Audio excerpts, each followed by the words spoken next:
Here will be how we part here. Stay here. See how good those circles are? That's a beautiful circle. Exactly what you don't want to do those. Little leg, a little clock, straight. You want to make sure you got a good pace to that. Okay? And land, and it doesn't matter what bag you just focus on that next jump. You hit this one, give me a good 2 point, keep your heels down here, and now you focus on taking your dag. Once you got your diagonal, your next concentration is to stay on the rail. Stay on the rail, keep your hands up, look good. You gotta remember this, he loves to come home, right? So don't, just relax and let him just go as slow as he wants. But the biggest thing, if you get into 2.2 early,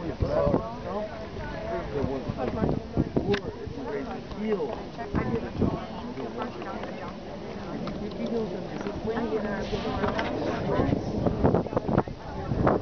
Change it. Change it. Oh, you're good, you're good.